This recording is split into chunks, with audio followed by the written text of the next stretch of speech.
Olá, queridos companheiros de jornada, amados irmãos, aqui estamos para mais um vídeo, falando sobre reforma íntima ainda. E nós hoje vamos saber quais são as bases do transformar-se. Kardec, no Livro dos Espíritos, ele estabelece muito bem essas bases. Quando ele fala assim: a moral dos espíritos superiores se resume como a do Cristo, nessa máxima evangélica: fazer aos outros o que queríamos que os outros nos fizessem. Ou seja, fazer o bem e não fazer o mal. O homem encontra nesse princípio a regra universal de conduta, mesmo para as menores ações. Está lá no Livro dos Espíritos, na introdução, no resumo da doutrina dos Espíritos. Bom, nessa introdução, a gente pode comentar que as bases fundamentais se resumem nesse item, porque ele expõe, Kardec expõe, que os Espíritos nos ensinam que o egoísmo, o orgulho, a sensualidade são paixões que nos aproximam da natureza animal e que nós, assim, ficamos presos à matéria. Que o homem que desde este mundo se liberta da matéria pelo desprezo para com as futilidades mundanas e o cultivo do amor ao próximo, ele se aproxima assim da natureza espiritual.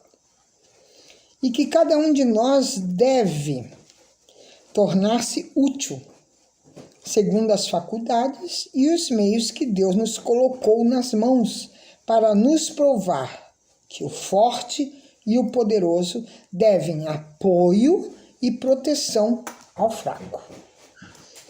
Porque aquele que abusa da sua força, do seu poder, para oprimir o seu semelhante, realmente ele viola as leis de Deus. Eles ensinam, enfim, os espíritos, que no mundo dos espíritos, nada podendo estar escondido, o hipócrita será desmascarado e todas as suas torpezas serão reveladas.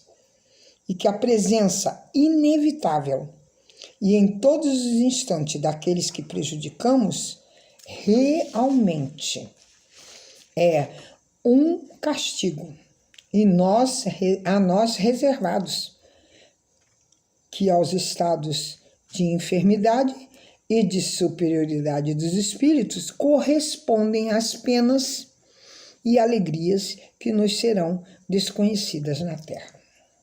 Mas os espíritos também nos ensinam que não há faltas irremissíveis, que não possam ser apagadas através da nossa expiação. O homem, então, encontra o meio necessário nas diferentes existências, diferentes encarnações, que lhe permite avançar, segundo o seu desejo e seus esforços, na via do progresso, em direção, assim, à perfeição. Foi para isso que faz com que nós reencarnemos, que é esse o nosso objetivo final. O que depreendemos dessa importante síntese constitui precisamente o roteiro do que nós vamos falar agora e de que está escrito lá no Livro dos Espíritos. Então, nós assim sabemos que o conhecimento das virtudes que nos libertam pelo seu cultivo, das futilidades mundanas e nos predispõe a exercer o amor ao próximo, desenvolvendo assim a nossa natureza espiritual. Os meios práticos para exercitarmos, assim podemos falar, as nossas faculdades nos esforços que nos permitam progredir em direção a essa perfeição. E o que é mais indicado, a necessidade primeira de nos tornarmos úteis em todos os sentidos, levando a nossa contribuição ao próximo, cultivando o verdadeiro espírito de caridade desinteressada. Esse é um dos pontos primordiais. São exatamente esses meios necessários que desejamos, assim, falar hoje, sobre a disposição de como realizar o nosso desenvolvimento moral. Entendendo que o mundo em que vivemos, que é longe da perfeição, está muito mais envolvido nos erros. Erros que são importantes, pois não nos levam assim a distinguir a verdade nas lições da experiência humana e que nos permitem fazer novas escolhas, as nossas escolhas, propiciando-nos o adiantamento progressivo na senda do espírito. Errar menos ou ainda evitar a repetição de erros anteriores é uma preocupação que pode conduzir-nos a recuperar muito tempo já perdido. Aquele espírito que está sempre caindo no mesmo erro. Não se conserta nunca, não tenta se melhorar. Esse também é um enfoque muito importante, que é um grande objetivo para que nós possamos traçar a nossa base nessa mudança, nessa melhora. Na realidade, não é grande o esforço que precisamos desenvolver. Até com pouco trabalho, é grande o esforço que precisamos, sim, ter para crescer. Até com pouco trabalho, né? Dizemos assim, essa vontade também nós podemos cultivar. E é um dos métodos para isso, é preciso que tenhamos a autossugestão. Como veremos assim, com o passar do tempo, fazermos a nossa verdadeira mudança interior. E essas bases da transformação íntima estão assim, como que Kardec eleva do cumprimento moral de Jesus ao fazer aos outros que gostaríamos que fizesse conosco. Que isso é uma regra universal de conduta, até mesmo para as menores ações, que nos deve, assim, pautar em nosso relacionamento. Sempre pensarmos isso, essa regra de ouro, né? Os questionamentos que fazemos aos outros, devemos fazer a nós mesmos, para que nós possamos nos melhorar. A autoavaliação progressiva nos faz ver o amadurecimento conquistado pelo nosso próprio esforço. Proporciona para nós o estímulo em continuar na remodelação de nós mesmos. Escultores de nós mesmos. Vencidas as primeiras dificuldades, a misericórdia do nosso Pai já nos faz colher os primeiros frutos do nosso trabalho, nas manifestações das alegrias reconfortadoras do nosso espírito.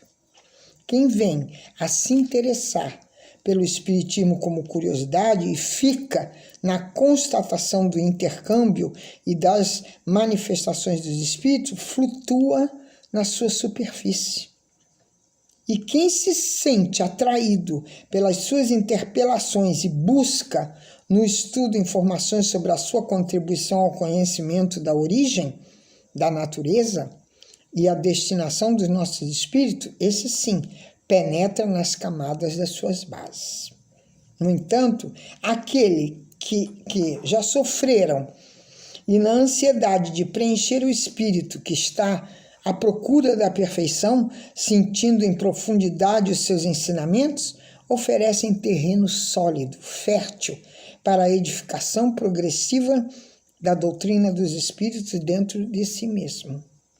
Porque neles as transformações íntimas serão realizadas e neles o Espiritismo cumpre o verdadeiro papel de redentor da humanidade. Portanto, se nós nos sentimos tocados em profundidade e se nossas inquietações não estão trazendo o conhecimento espírita para o terreno das mudanças no nosso comportamento, não estaremos assim aplicando a nossa doutrina em benefício da nossa própria evolução. E não poderemos, a rigor, ser reconhecidos como espíritas. Poderemos ser profundos conhecedores da sua filosofia, ou meticulosos até pesquisadores da sua ciência, o que nos conferirá apenas a condição de teóricos. Vivência, aplicação, exemplificação, transformação são as características do espírita autêntico. Eis a base estabelecida por Kardec. Então, nós podemos falar que a reforma íntima ela pode ser feita em 6 perguntas. A primeira pergunta: o que é a reforma íntima? Nós podemos dizer que a reforma íntima é um processo contínuo de autoconhecimento, de conhecimento da nossa intimidade espiritual. Modela-nos progressivamente na vivência evangélica em todos os sentidos da nossa existência. É a transformação do homem velho, caracterizado e carregado de tendências e erros seculares, no homem novo, atuante na implantação dos ensinamentos de Jesus, dentro e fora de si. A segunda pergunta: por que a reforma íntima? Porque é o meio de nos libertarmos das imperfeições e de fazermos objetivamente o trabalho de burilamento dentro de nós, conduzindo-nos compativelmente com as aspirações que nos levam ao aprimoramento do nosso espírito. Terceira pergunta: para que a reforma íntima? Para transformar o homem e, a partir dele, toda a humanidade, ainda tão distante das vivências evangélicas. Então, precisamos correr com isso, enfileirando-nos ao lado dos batalhadores das últimas horas, como dizia Jesus, os trabalhadores da última hora, pelos nossos testemunhos, respondendo aos apelos do plano espiritual e integrando-nos na preparação cíclica do terceiro milênio. Quarta pergunta: onde fazer a reforma íntima? Primeiramente, dentro de nós, cujas transformações vão se refletir depois em todos os campos da nossa existência, no nosso relacionamento com familiares, colegas de trabalho, amigos, inimigos e ainda nos meios em que colaboramos desinteressadamente aos serviços com o nosso próximo. 5. Pergunta 5. Quando fazer a reforma íntima? O momento é agora, já não há mais o que esperar. O tempo passa e todos os minutos não são preciosos para nós fazermos essa conquista. 6. Como fazer a reforma íntima? Ao decidirmos iniciar o nosso trabalho de melhorar a nós mesmos, um dos meios mais efetivos é o ingresso numa escola de aprendizes do Evangelho, cujo objetivo central é exatamente esse. Com a orientação dos dirigentes num regime disciplinar, apoiados pelo próprio grupo e pela cobertura do plano espiritual. Conseguiremos assim vencer as naturais dificuldades de um grande empreendimento e nobre que é esse de nos melhorarmos, para que possamos transpor as barreiras. Daí em diante o trabalho continua, de modo que o presente trabalho, a nosso ver, deve ser incluído no rol das obras úteis e de pronta consulta, que os alunos, trabalhadores em geral, devem assim seguir, visando ao contínuo aprimoramento espiritual pela reforma íntima, que é, aliás, o motivo principal por que reencarnamos. Isso está lá falado pelo nosso querido e amado venerável Edgar Armand. Então, que possamos nos permitir vencer a nós mesmos. E aí eu lembro de Gandhi, né? Nosso querido Gandhi, quando ele dizia: o grande guerreiro é aquele que vence a si mesmo. Até o próximo vídeo, continuando com Reforma Íntima. Se você ainda não se inscreveu no nosso canal, se inscreva. Dê o seu likezinho lá, um joinha, para que nós possamos continuar fazendo esses vídeos. Beijos em seus corações e até o próximo vídeo. Aguardem!